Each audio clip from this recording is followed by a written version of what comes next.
우리 오늘 함께 보실 하나님 말씀은 고린도전서 전체 본문입니다. 그 중에서 고린도전서 3장 1절로 4절 말씀을 보겠습니다. 이번 주 그리고 오늘 성경 본문은 고린도전서 1장부터 6장 16장이지만 저희들이 같이 읽을 본문은 고린도전서 3장 1절로 4절 말씀입니다. 같이 읽겠습니다. 형제 자매 여러분, 나는 여러분에게 영에 속한 사람에게 하듯이 말할 수 없고 육에 속한 사람 곧 그리스도 안에서 어린아이 같은 사람에게 말하듯이 하였습니다. 나는 여러분에게 젖을 먹였을 뿐 단단한 음식을 먹이지 않았습니다. 그때는 여러분이 단단한 음식을 감당할 수 없었습니다. 사실 지금도 여러분은 그것을 감당할 수 없습니다. 여러분은 아직도 육에 속한 사람들입니다. 여러분 가운데에서 시기와 싸움이 있으니 여러분은 육에 속한 사람이고 인간의 방식대로 살고 있는 것이 아닙니까? 어떤 사람은 나는 바울 편이다 하고 또 다른 사람은 나는 아볼로 편이다 한다니 여러분은 육에 속한 사람이 아니고 무엇이겠습니까? 아멘. 어떤 영국의 유명한 부흥 강사님이셨습니다. 찰스 스펄전. 아마 처음 들어보는 분인데 아마 역사상 가장 위대한 설교가 중에 한 명이다 이렇게 꼽히는 분인데 그분에게 어떤 성도님이 찾아왔습니다. 목사님, 제가 좀 좋은 교회를 찾고 있습니다. 제가 많은 교회를 다녀봤는데 좋은 교회를 못 찾겠습니다. 어떤 교회는 성도들의 위선적인 모습에 실망하고 어떤 교회는 리더십이 제 마음에 안 들고 어떤 교회는 서로 다투고 싸우고 제가 많은 교회를 찾아봤는데 좋은 교회를 못 찾겠습니다. 온전한 교회를 못 찾겠습니다. 좀 완벽한 교회를 못 찾겠습니다. 저에게 완벽한 교회를 소개시켜 주십시오. 라고 찰스 스펄전 목사님에게 요청했습니다. 찰스 스펄전 목사님이 이렇게 대답했습니다. 만약 당신이 완벽한 교회를 찾는다면 당신은 절대로 그 교회를 가지 마십시오. 당신이 그 교회를 가는 순간 그 완벽한 교회는 완벽하지 않은 교회가 될 것이기 때문입니다. 조금 생각해야 될 위트 있는 대답이었죠. 완벽한 교회는 없습니다. 고린도 교회는 바울이 개척한 교회입니다. 아가야 지역의 아테네 남쪽에 2차 전도 여행 때 개척한 교회일 것으로 생각이 되고 그 교회에 바울이 3차 전도 여행 때 에베소에 머물면서 고린도 교회에 쓴 편지입니다. 괜찮아요, 자매님? 근데 고린도 교회에 많은 문제가 있었습니다. 바울이 개척한 교회인데도 많은 문제가 있었습니다. 일단은 오늘 읽었던 본문처럼 어떤 교회 안에 여러 파가 존재했습니다. 여러 파들, 바울파, 베드로파, 아볼로파, 자기가 좋아하는 부류의 사람들로 인해서 교회가 나누어진 것을 볼 수 있죠. 또 고린도 교회는 많은 은혜들이 있었기 때문에 그 은혜들로 인해서 교만해져 있었습니다. 전도도 잘하고 성경도 잘 알고 예수 그리스도의 재림에 대한 확신도 있고 은사도 풍부하고 하나님 많은 것들로 인해서 받은 많은 것들로 인해서 교만의 문제도 있었고 특별히 방언이 문제가 되었습니다. 또 고린도 교회는 아주 우상이 많은 지역에서 세워진 교회이기 때문에 우상 숭배와 당시 우상 숭배도 구약과 비슷하게 성적인 부분과 연결이 되어 있었기 때문에 성적인 타락 이런 부분들이 문제가 되고 있었습니다. 또 고린도 교회는 바울이 개척했지만 바울을 사도로 인정하지 않는 그런 문제도 있었습니다. 이런 여러 문제에 대해서 바울이 이제 이런 문제에 대한 해결을 제시하는 책이 고린도 전서입니다. 바울이 어떻게 이 문제를 해결하는지 그 성경의 진리를 통해서 오늘날 우리 교회와 공동체와 우리 삶에 동일한 원리들이 적용이 되고 해결이 되었으면 좋겠습니다. 고린도 교회 안에 많은 어떤 파들이 나누어졌는데 바울이 제시한 해결책은 예수님의 십자가입니다. 자기가 좋아하는 성향으로 사람들이 성향에 끌리게 되잖아요. 베드로처럼 행동을 중요하게 생각하는 사람들은 개바파로 나누어지게 될 것이고, 아볼로처럼 지적인 것을 추구하는 사람들은 또 아볼로파로 이렇게 나누어졌을 것이고, 바울처럼 어떤 선교라든지 또 설립자니까 개척자니까 교회를 설립한 그러니까 또 거기에 나누어질 것이고, 아니 우리는 그냥 이런 것도 싫으니까 그냥 그리스도파로 이렇게 나누어질 것이고, 이 내용이 고린도서 1장과 3장에 동일하게 기록되어 있죠. 어떻게 이 파 문제를 해결하냐 했을 때 바울은 1장 18절에 십자가를 말합니다. 십자가의 말씀이 멸망한 자들에게는 어리석은 것이지만 구원을 받는 사람인 우리에게는 하나님의 능력입니다. 바울의 이런 파들이 나누어질 때 바울이 외쳤던 해결했던 해결책은 십자가의 말씀입니다. 십자가 무엇일까요? 지난 우리 수요일날로 나누었을 때 십자가는 예수님의 피 흘리심이지 않습니까? 예수는 왜 피를 흘리셨을까요? 예수님이 성만찬에도 말씀하셨듯이 죄 사함을 위해서 흘리는 언약의 피입니다. 그래서 십자가는 죄 사함이죠. 우리가 언제 죄 사함을 받을까요? 십자가를 붙들고 회개할 때 죄 사함을 받는 것입니다. 그래서 자꾸 나누어지고 마음이 나누어지고 분열이 일어나고 그럴 때 우리는 무엇을 붙들어야 될까요?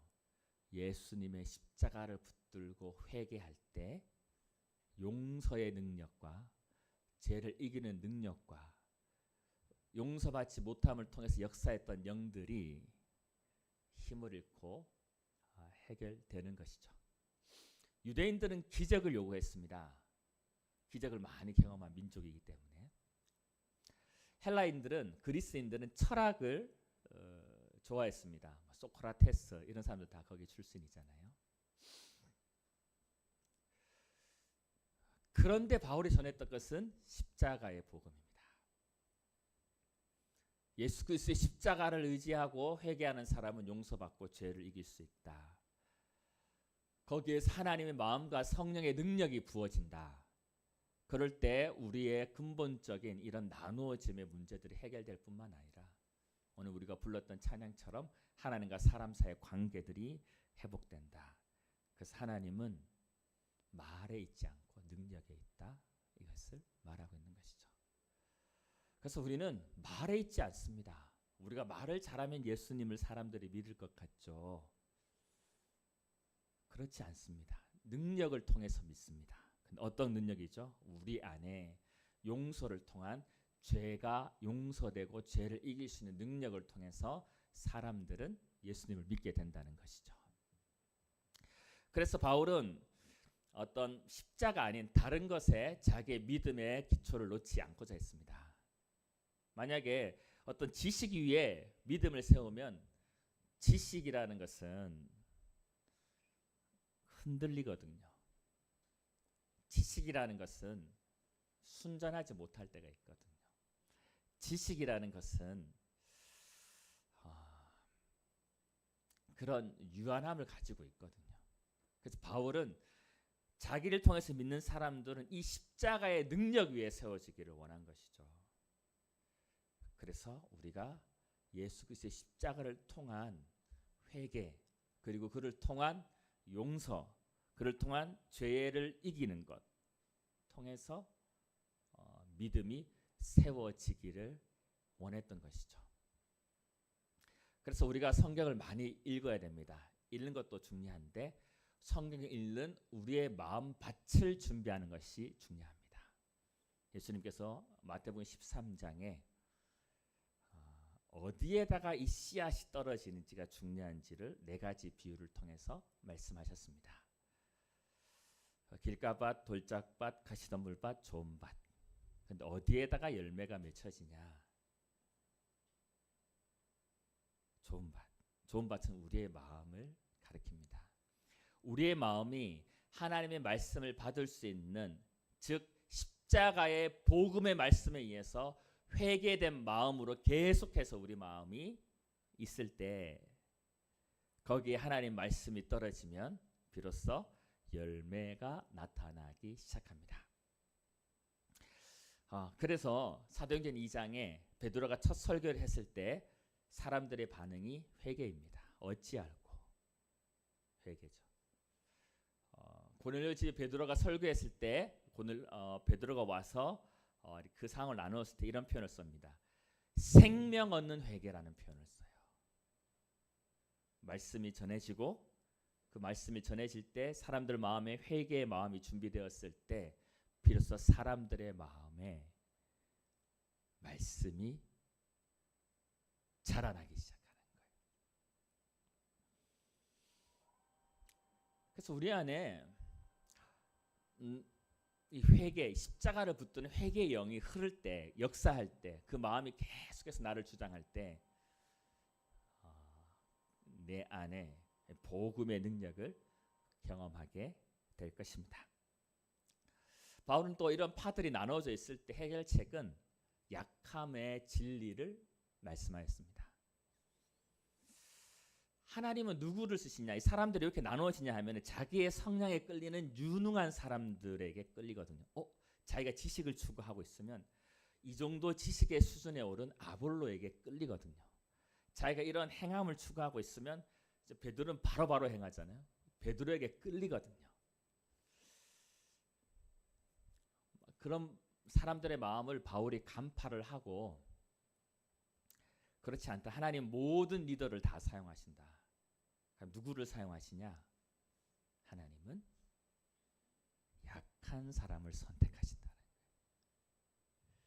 성경에 어느 누구도 처음부터 강한 사람은 없었습니다.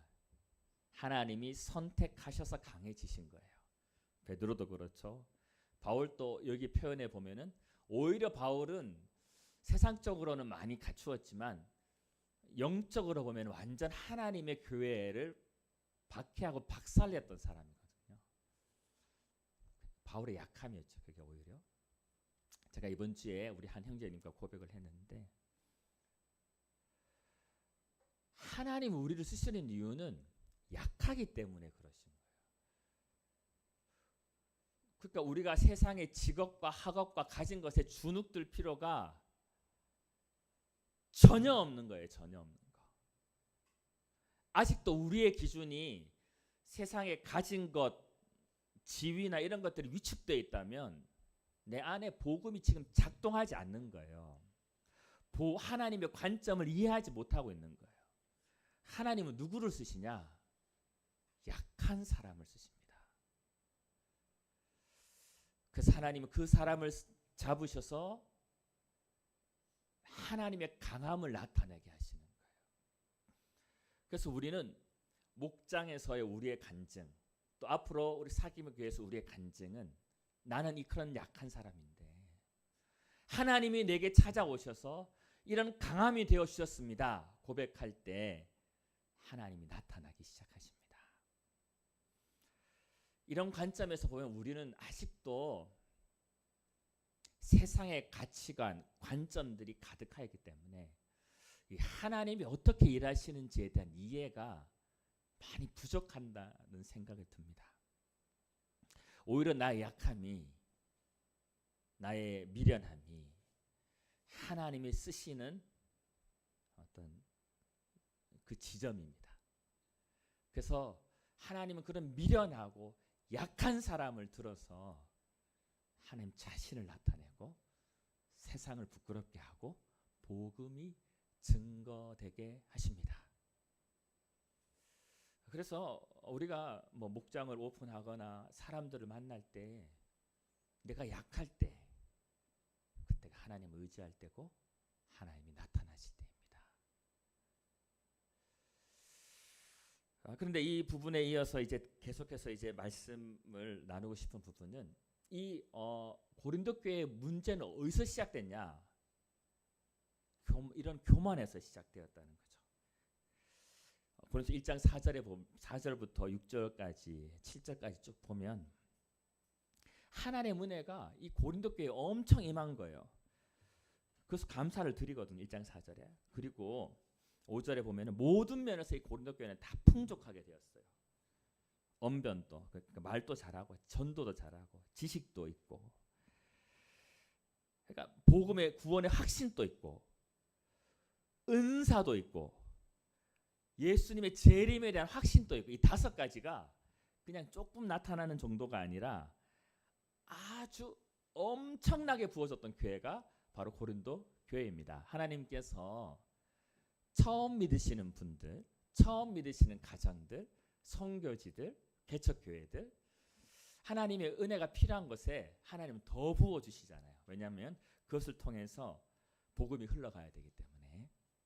고린도 교회는 이런 은혜를 많이 받았던 것 같아요. 그런데 이 많이 하나님께 받은 이것이 고린도전서 10장 12절에 보면은 서 있다고 생각하게 되는 거예요. 우리는 섰어. 우리는 잘하고 있어. 우리는 많은 것을 가졌어. 이렇게 생각하는 교만이 자리 잡게 되었습니다.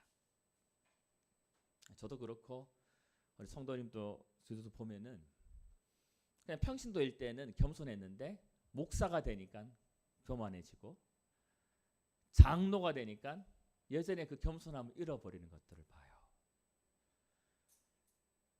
성경을 모를 때는 겸손했는데 성경을 아니까 오히려 더 교만해지는 것을 봐요. 초신자일 때는 겸손했는데 교회를 오래 다니다 보니까 교만해지는 것들을 봐요. 내가 교만한 것을 어떻게 하냐? 내 마음속에 비판이 일어나고 불평이 일어나고 이것이 내 입으로 계속 나오고 있다. 그러면 내 지금 교만하고 있구나. 스스로 점검하셔도 좋겠습니다.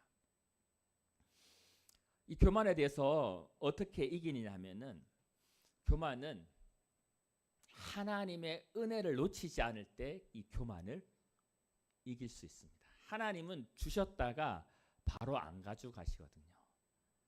하나님 은사는 주셨다가 바로 안 가져가세요. 교만하다고 해서 너 교만하니까 이걸 안 가져가세요. 그대로 고린도 교회는 하나님의 받았는데 그대로 있어요. 교만해도 은사는 나타나고, 교만해도 성경 지식은 그대로 있고, 교만해도 복음은 열심히 전할 수 있어요. 어떻게 하냐? 내 안에, 내 입술에서 자꾸 사람들을 판단하거나 불평하거나 원망하거나 이런 것들이 나오면 점검할 수 있는데, 교만은 어떻게 이기냐면은 하나님의 성령의 도우심으로, 고린도서 2장 12절 말씀에 하나님의 영으로 인해서, 성령으로 인해서 이 모든 것이 하나님의 은혜임을 깨닫게 될 때 교만하지 않게 되는 거예요. 사람들이 하나님의 은혜를 깨닫지 못할 때, 하나님의 주신 것을 깨닫지 못할 때 사람들은 좀 가장 그냥 확신에 차서 얘기할게요. 100% 교만해집니다. 사람들 안에 하나님의 주신 은혜들을 깨닫지 못할 때 사람들은 100% 교만해지는 거예요. 그것을 말로 감출 수 있긴 해도 자기 마음에서는 이 하나님의 은혜에 대한 깨달음이 없으면 100% 교만해지는 거예요. 그래서 바울은 성경은 고린도서 2장 12절에 하나님의 영을 받았는데 이것은 왜 받았냐? 하나님 주신 은혜로 주신 것들을 깨닫게 해주시려고 성령으로 이것을 깨닫게 해주시는 거예요. 그래서 교만하면 하나님은 불쌍히 여겨주셔 우리에게 주신 걸 가져가지 않지만 교만 때문에 넘어질 수 있고 교만 때문에 불행하고 교만 때문에 하나님의 최종 목적을 이루지 못합니다. 평강공주와 바보 온달이 살았어요. 고구려 시대에. 평강공주 아버지 왕이 너 자꾸 이러면 바보 온달한테 시집 보낸다. 그래서 진짜 바보 온달한테 시집을 보냈어요. 그래서 바보 온달이 평강공주의 도움으로 유능한 장군이 되었어요. 바보 온달은 평강공주에 대해서 어떻게 생각해야 될까요? 은혜로 깨닫고 감사해야 되죠. 그럴 때 행복하게 사는 거죠. 근데 평강공주가 바보 온달에게 이런 마음을 가지고 있으면 행복할까요? 내가 너 사람 만들어줬잖아. 내가 너 장군이 되게 해줬잖아. 이런 마음을 가지고 있으면 평강공주가 행복할까요? 안 행복합니다. 교회도 마찬가지죠. 내가 교회를 나와주는 것이다. 이 하나님의 은혜를 모르고 내가 교회를 나와주는 것이야 생각하면 교회 생활이 행복할까요? 절대 안 행복합니다. 하나님 베푸신 구원의 은혜에 감사해서 그 은혜들이 내 안에 깨달아지고 성령으로 인해서 깨달아지면 너무 감사한 것이죠. 목사님 저도 마찬가지죠. 하나님 이 복음을 전하고 함께 예배하고 함께 사랑할 수 있는 귀한 공동체를 섬길 수 있는 특권을 주셨는데 제가 뭔가가 잘나서 제가 이렇게 목사가 되었다고 생각하는 순간 저는 불행해지는 것이죠. 하나님의 성령 우리 안에 무엇을 행하시는가? 은혜로 주신 것들을 깨닫게 해주시는 거예요. 내가 열심히 이루어서 이 모든 것 뭔가를 이뤘어. 그 열심을 할 수 있게끔 하는 분이 누구시죠? 성령님이시죠. 이거를 깨달아질 때 하나님이 우리 안에 겸손을 통한 하나님의 것들을 담아낼 수 있는 그릇을 준비하십니다. 그래서 고린도 교회는 사실 이 교만을 위해서 모든 문제들이 계속해서 나오고 있어요. 그 중에 하나가 은사 문제입니다. 고린도 교회 안에 은사가 많이 나타났어요. 방언의 은사, 통변의 은사, 이런 영적인 은사들, 예언의 은사, 병 고치는 은사, 기적을 행하는 은사가 나타났는데 이것들이 교만이 되어서 하나님 뜻대로 쓰여지지 못한 현상들이 고린도 교회 안에 나타나고 있는 것이죠. 그래서 한국 교회는 은사는 마치 불과 같거든요. 큰 에너지잖아요. 그래서 부작용이 너무 많으니까 어느 교회에서는 우리는 이런 은사를 추구하면 안 된다. 그런 교회도 많이 있어요. 지금도. 근데 바울은 그렇게 해결책을 제시하지 않았어요. 하나님이 주신 것인데 불을 잘 사용하면 좋잖아요. 그것이 산불을 태울 수도 있고 음식을 할 수도 있는 거잖아요. 하나님의 테두리 안에서. 그것을 이제 얘기하는 거죠. 그래서 우리도 하나님의 은사들이 나타내야 되는데 그 나타나기를 사모해야 되는 거죠. 바울이 성경은 그걸 얘기하고 있으니까 방언의 은사가 나타나야 되고 방언의 통변의 은사가 나타나야 되고 예언의 은사, 위로하고 격려하는 예언의 은사가 나타나야 되고 병 고치는 은사가 나타나야 되고 전쟁에 가는데 군대에서 총을 주지 않을까요? 총을 주죠. 하나님 일 한다고 하는데 은사를 주지 않을까요? 은사를 주죠. 당연한 것입니다. 나타나야 되는데 고린도 교회에게 바울은 제지하지 않고 어떻게 사용할지를 말하는 거예요. 우리 교회에도 은사가 많이 나타나야 됩니다. 하나님의 주신 은사를 터부시하는 것은 그 은사를 주신 하나님을 경홀히 여기는 것이에요. 그래서 우리가 함부로 은사를 이렇게 맞다 틀리다 얘기할 수가 없는 거예요. 그런데 다만 하나님이 어떻게 은사를 사용하시는지를 원하시는지를 배워야 되고 은사를 사모해야 됩니다. 그것이 영적인 은사도 있고 삶에 나타나는 은사도 있어요. 물질도 마찬가지예요. 물질도 어떤 분에게는 은사로 주십니다. 그런데 물질이 은사가 아닌데 물질을 추구하고 따라가다 보면 욕심으로 끝나고 하나님 주신 에너지와 이런 것들을 그 물질 따라가다가 다 끝나는 거예요. 섬기는 은사, 이런 거 다 은사죠. 행정의 은사. 하나님 저희에게 우리 교회에 은사를 부어 주십시오. 아멘. 하나님 우리 교회의 은사를 왕성하게 나타나게 해 주십시오. 은사는 나타나는 것이고 성령님이 계시면 가만히 있겠어요? 어떤 하나님을 하라고 나타나시죠. 성령의 은사 이게 성경은 이미 다 말씀해 놨는데 점진적 계시라는 게 있어요. 점진적 계시. 이미 기록되어 있는데 그것들이 우리 인류 가운데 이해되고 나타나는 것을 그것이 한 번에 나타나지 않고 점진적으로 나타나는 거죠. 삼위일체. 하나님은 세 분이시되 한 분이신데 각각 고유한 인격을 가지고 계시다. 이게 삼위일체거든요. 그것이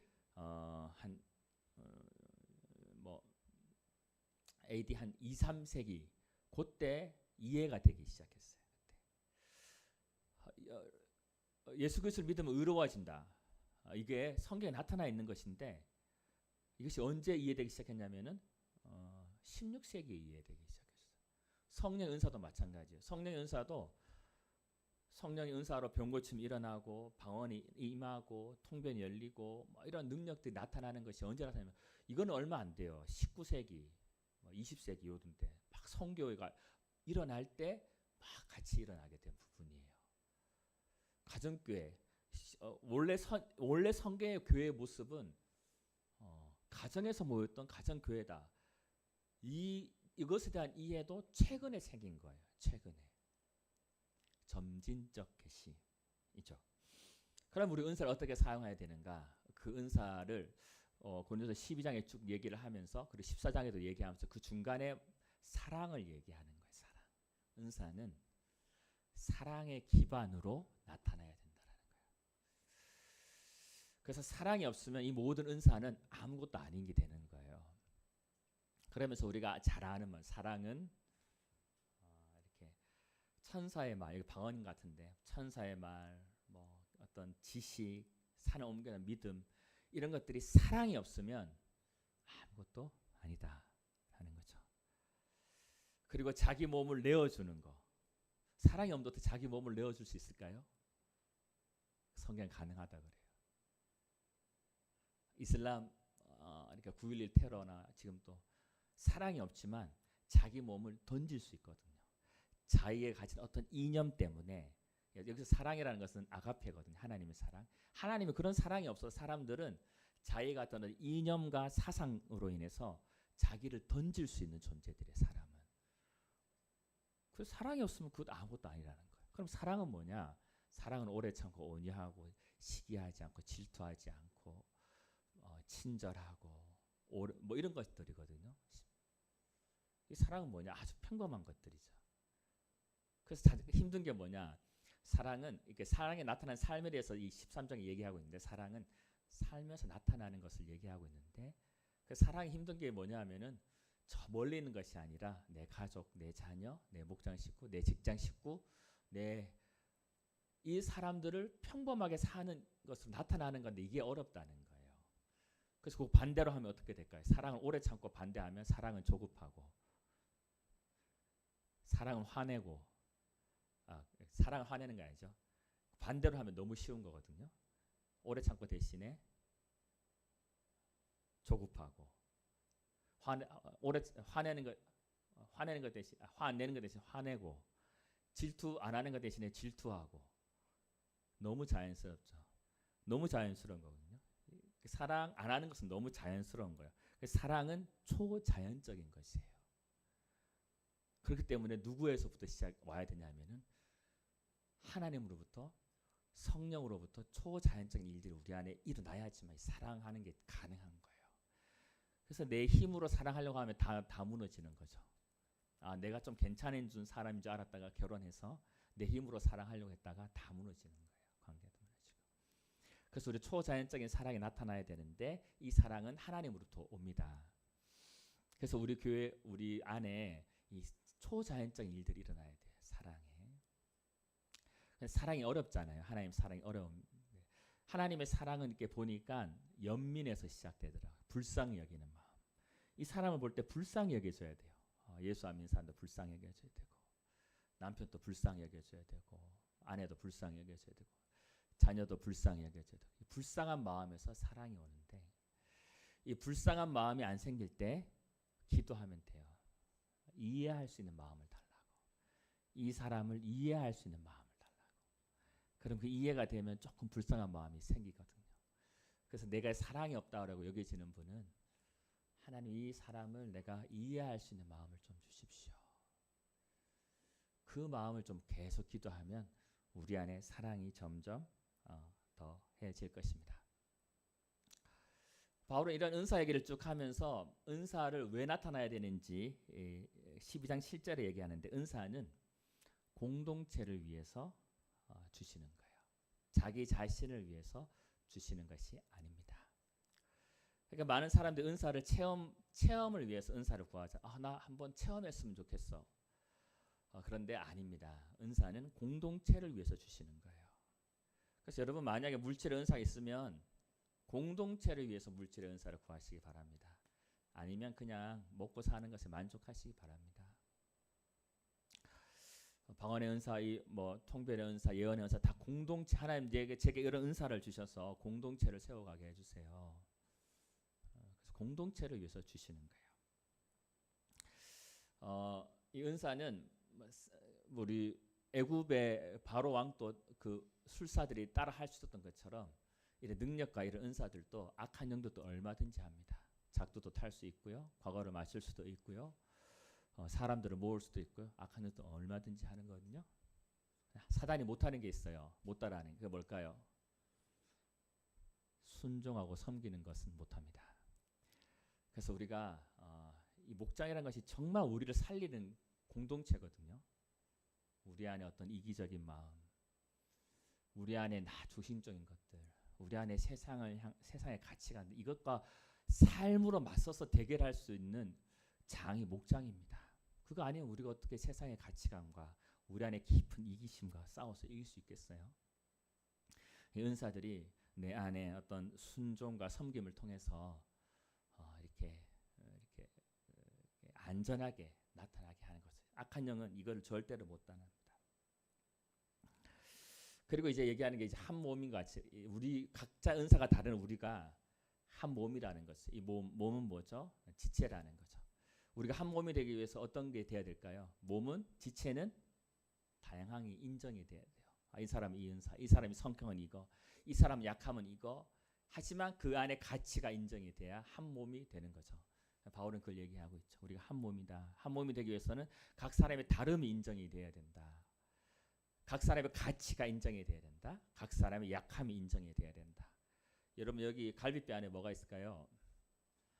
가장 약한 기관들이 있거든요. 심장 이런 거 있잖아요. 가장 약한 부분을 더 감싸는 거죠.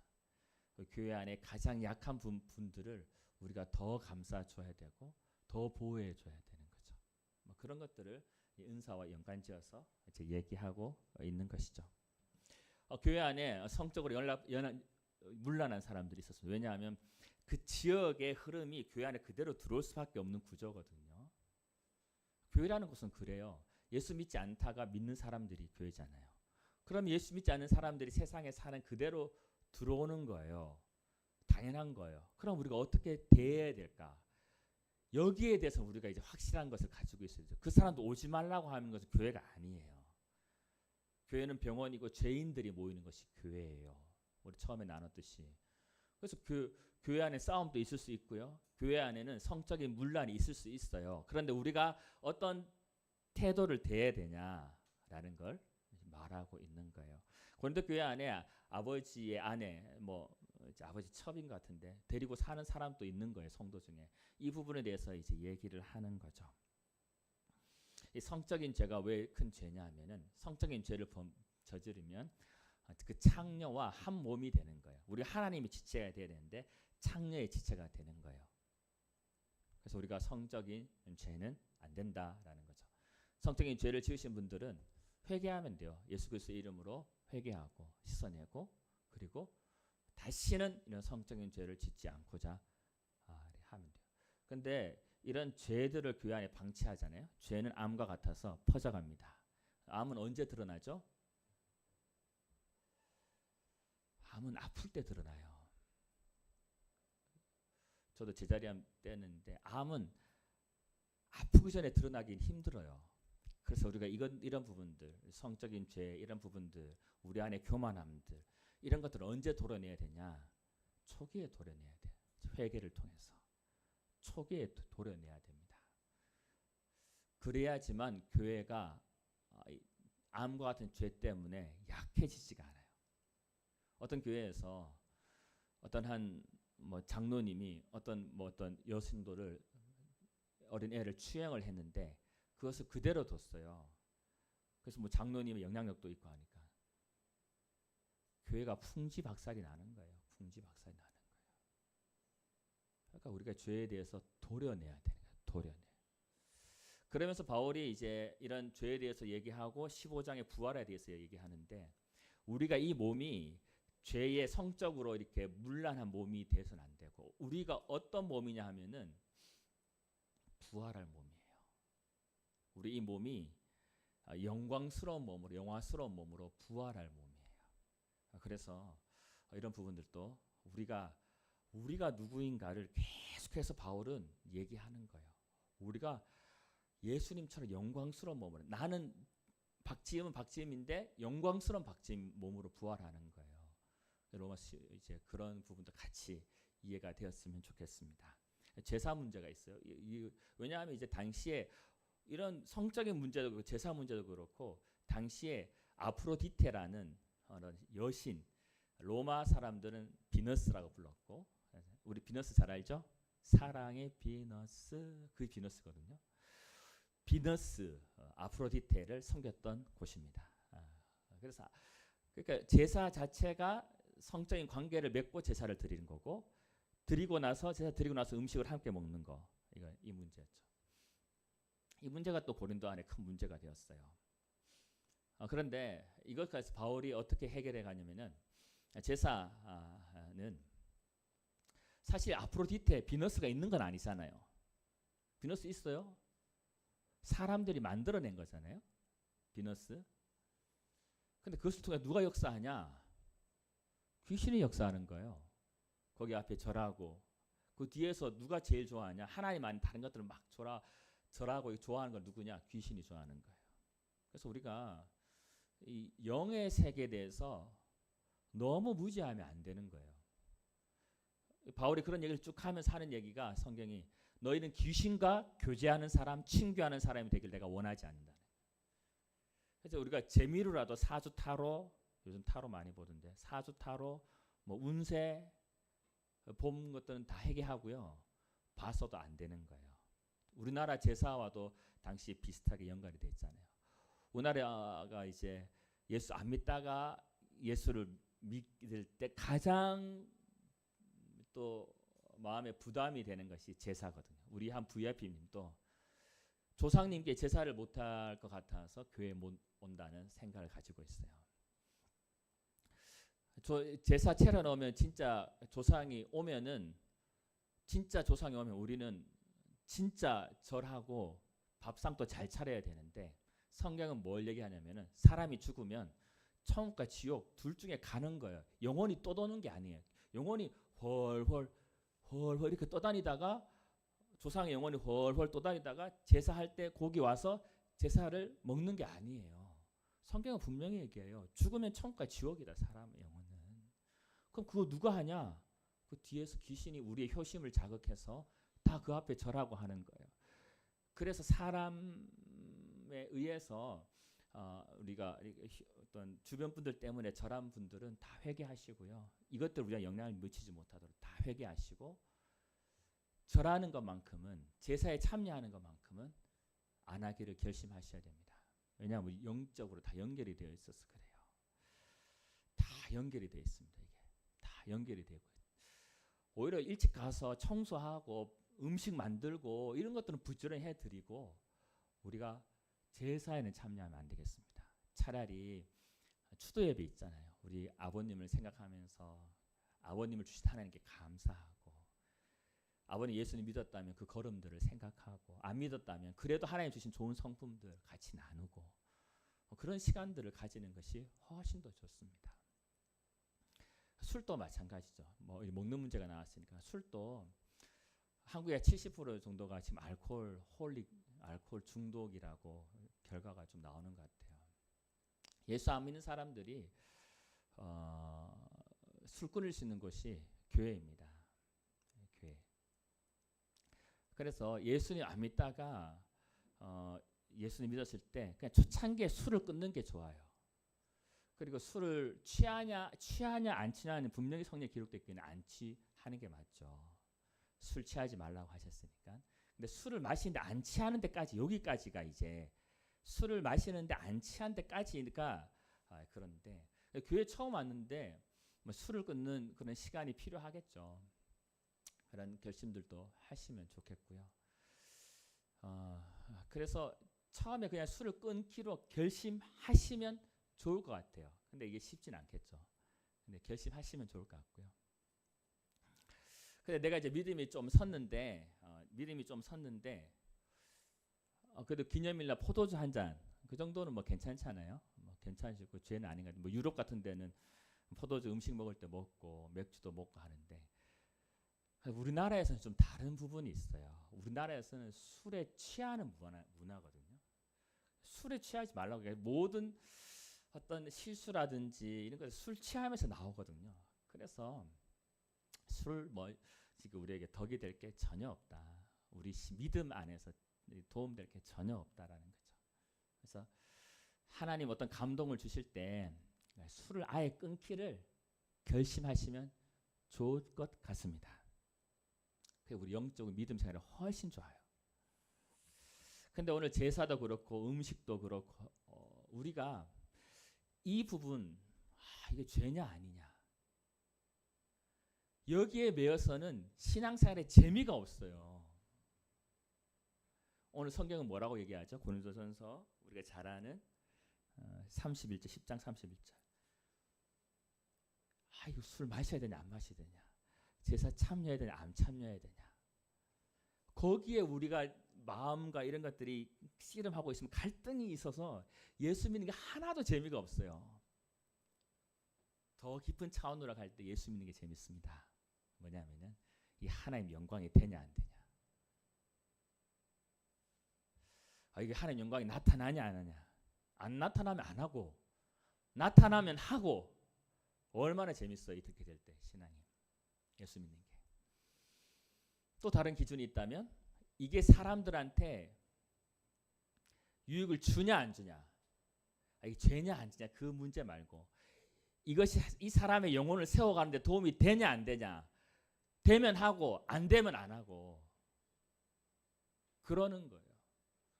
술 마셔도 되냐 안 되냐, 제사 참여해도 되냐 안 되냐, 이제 그 수준을 넘어서 이 영혼을 세워가는데 이게 도움이 되냐 안 되냐, 안 되면 안 하고 되면 하고, 하나님 영광 나타나면 하고 안 나타나면 안 하고, 이 정도 결심까지 가야 예수 믿는 게 재밌는 거예요. 예수 믿는 즐거움을 다 누리시기를 바랍니다. 이렇게 뭐 이제 이런 문제를 쭉 다루면서 이제 바울의 자기 사도직에 대한 것도 얘기하잖아요. 사람들이 바울이 일하는 거 가지고 좀 뭔가 캥기는 게 있으니까 바울이 일하는 거 아니냐. 베드로는 일 안 하는데, 바로는 다른 데서 다 일 안 했는데 고린도에서 일했거든요. 아마 고린도 사람들에게 이런 생활비나 사역 생활비를 요구하면 왠지 이분들은 부담이 될 것 같아서 안 했을 것 같아요. 그래서 자비량으로 고린도에서만, 에베소도 그랬나? 하여튼 두 군데에서만 사역을 한 것 같아요. 근데 이거 가지고 바울이 뭔가 캥기는 게 있으니까 사역 일하는 거 아니냐 이렇게 생각했던 것 같아요. 그게 아니라 그 분들을 위한 바울의 자기 권리를 포기했던 거죠. 그래서 우리 하나님 복음 어떻게 전해지냐? 우리가 마땅히 내세울 수 있는 권리들을 포기할 때 우리가 주님의 일을 감당할 수가 있고요. 또 바울에게는 이런 마음이 있었어요. 유대인이 있을 때는 유대인 같이 내가 행동하고, 이방인, 유대인 아닌 사람 이방인 같이 먹고 같이 지내고 그렇게 행동했어요. 왜냐하면 그 목적이 나오거든요. 한 사람이라도 구원 얻으려고. 근데 어떤 사람 또 이 모습 보고 바울이 너무 표리부동한 거 아니냐? 바울이 이랬다 저랬다 이 사람이 줏대가 없네 이렇게 생각할 수 있거든요. 근데 그게 아닌 거예요. 바울은 어디에다 집중했냐면은 영혼이 구원되냐 안 되냐 여기에 집중했어요. 우리도 이게 확실할 때 하나님 우리를 쓰시는 거예요. 이게 영혼 구원에 되냐 안 되냐 이런 것들 우리가 집중했으면 좋겠습니다.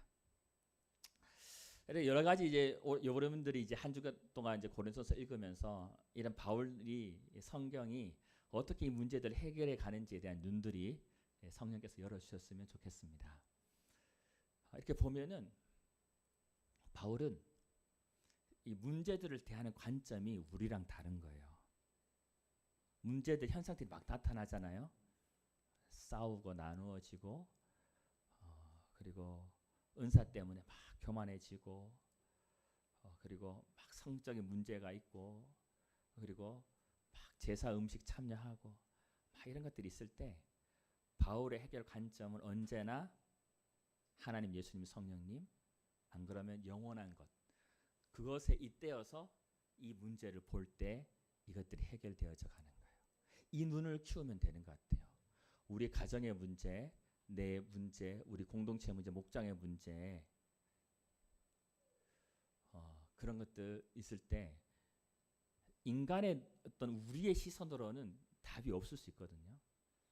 바울은 복음과 연결되어서 이것들을 볼 수 있는 눈을 가진 거예요. 하나님 이걸 열어주신 것 같아요. 바울한테.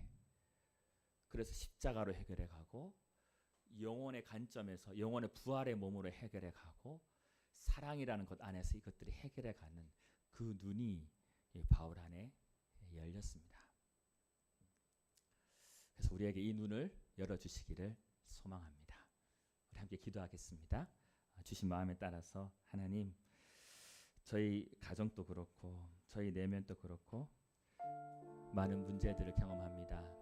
또 우리 교회도 마찬가지고 하나님 어떻게 해결할까요? 그냥 사는 게 아니라 성경이 말하는 그 관점, 그 눈을 우리에게 허락해 주십시오.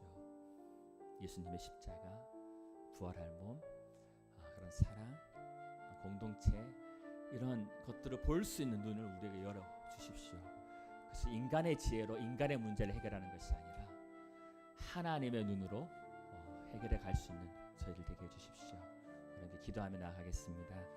하나님 아버지 감사합니다. 우리에게 주신 이 복음으로 인하여서 오늘 저희들이 고린도 전서를 통해서 고린도에 나타난 교회들을 보았습니다. 교회 없는, 문제 없는 교회 없고 문제 없는 가정 없고 문제 없는 인생 없습니다. 하지만 우리가 어떻게 이 문제를 대할 것인가, 하나님 우리 여기에 대한 우리의 시각과 이해들은 너무나 부족합니다. 우리에게 십자가를 붙들게 해주십시오. 우리가 영원한 하나님 나라를 붙들게 해주십시오. 하나님 우리에게 공동체를 볼 수 있는 눈을 열어주십시오. 하나님 그 본질과 그 깊은